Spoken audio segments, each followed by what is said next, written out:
17/2/26 സംഭവിക്കാൻ പോകുന്ന സൂര്യഗ്രഹണത്തെക്കുറിച്ചാണ് ഞാൻ പറയുന്നത്. അതായത് ചൊവ്വാഴ്ച ഇന്ത്യൻ സമയം 3:26 PM മുതൽ 7:57 PM വരെ, അതായത് ഉച്ച കഴിഞ്ഞ് 3:26 മുതൽ രാത്രി 7:57 വരെയാണ് സൂര്യഗ്രഹണം നടക്കുക. കുംഭരാശിയിൽ അവിട്ടം നക്ഷത്രത്തിലാണ് ഗ്രഹണം നടക്കുന്നത്. ചില കൂറുകാർക്ക് മോശവും ചില കൂറുകാർക്ക് നല്ല ഫലങ്ങളും നൽകുന്നു. കർക്കിടകം, മകരം, കുംഭം എന്നീ കൂറുകളിൽ ജനിച്ചവർക്ക് ഗ്രഹണഫലം മോശമായിട്ടാണ് കാണുന്നത്. പുണർദം അവസാന കാൽഭാഗവും, പൂയം, ആയില്യം, ഉത്രാടം അവസാന മുക്കാൽ ഭാഗവും, തിരുവോണം, അവിട്ടം, ചതയം, പൂരുട്ടാതി ആദ്യ മുക്കാൽ ഭാഗവും എന്നീ നക്ഷത്രക്കാർക്കാണ് ഈ കർക്കിടക, മകര, കുംഭ രാശികളിൽ വരുന്നത്. അവർക്ക് കുറച്ച് മോശം സമയമാണ് എന്ന് പറഞ്ഞാൽ മോശം സംഭവം നടക്കുമെന്നല്ല, കുറച്ച് ജാഗ്രത പാലിക്കാൻ വേണ്ടിയാണ് ഈ സൂര്യഗ്രഹണത്തിൻ്റെ ഫലങ്ങൾ പറയുന്നത്. അതായത് വ്യക്തിത്വ പ്രതിസന്ധി വരാം. അത് പല രീതിയിൽ നമുക്ക് ഒരു വ്യക്തി എങ്ങനെ നല്ലതായി സമൂഹം കാണുമോ ആ വ്യക്തിയെ തന്നെ നമുക്ക് പല രീതിയിൽ മോശമായിട്ടോ അല്ലെങ്കിൽ ആ വ്യക്തിക്ക് തന്നെ ഒരുപാട് പ്രതിസന്ധികളോ ഉണ്ടാവാൻ സാധ്യതയുണ്ട്. വാക്കുതർക്കങ്ങൾ ഉണ്ടാകാതെ ശ്രദ്ധിക്കുക. ആരുമായിട്ടും ഒരു രീതിയിലും അത് സത്യമായിക്കോട്ടെ, നമ്മൾ പിടിക്കുന്നത് സത്യമാണെങ്കിലും അത് അവർ പറയുന്നത് തെറ്റാണെന്നിരിക്കെ നമ്മളത് തർക്കിച്ച് ജയിക്കാൻ നിൽക്കരുത്. അത് വലിയ അപകടത്തിലേക്ക് വരും എന്നാണ് പറയുന്നത്. പലരുടെയും രാഷ്ട്രീയ ഭാവിയിൽ ദോഷം വരാം.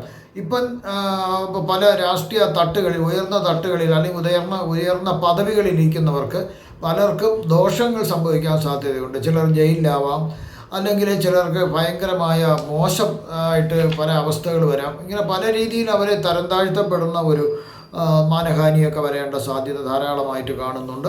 അതുപോലെ തന്നെ ചില രോഗങ്ങൾ വരുന്നതിനുള്ള സാധ്യതയുണ്ട്. മാനസികമായിട്ടുള്ള പിരിമുറുക്കം ഉണ്ടാവാൻ സാധ്യതയുണ്ട്. കിട്ടിക്കൊണ്ടിരുന്ന വരുമാനം വളരെ കുറയാൻ സാധ്യതയുണ്ട്.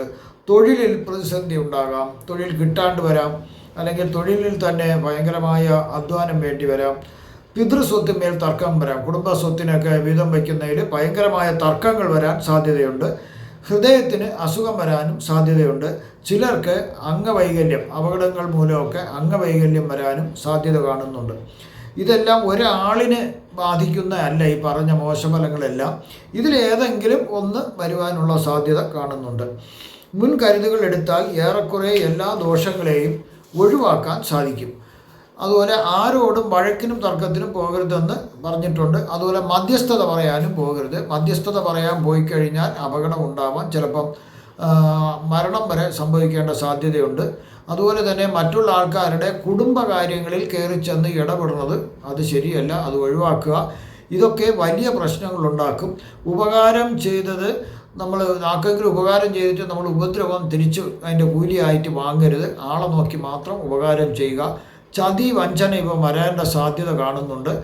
അതുപോലെ തന്നെ ലോകത്തിൽ കണക്കെടുക്കുകയാണെങ്കിൽ മൊത്തം ലോകത്തിലാണെങ്കിൽ കൊടുങ്കാറ്റ്, ഭീകരമായ കൊടുങ്കാറ്റുകൾ പലയിടത്തും ഉപദ്രവം ഉണ്ടാക്കാൻ സാധ്യതയുണ്ട്. നാശനഷ്ടങ്ങൾ ഉണ്ടാക്കാം. രാഷ്ട്രീയ അനിശ്ചിതത്വം, അതായത് ഭരണത്തിൽ നിന്ന് ഇലക്ഷനിൽ നിന്ന് ജയിച്ചാൽ തന്നെയും നല്ലൊരു രാഷ്ട്രീയ ഒരു ഇത് വരാം. അതായത് അവിടെ ഒരു ഭരണം ഇല്ലാണ്ടൊരവസ്ഥ വരാം, നല്ലൊരു ഭരണം ഇല്ലാത്ത ഒരു അവസ്ഥ വരാം. അതുപോലെ പലതരത്തിലുമുള്ള രോഗങ്ങൾ വരുന്നതിനുള്ള സാധ്യതയും കാണുന്നുണ്ട്.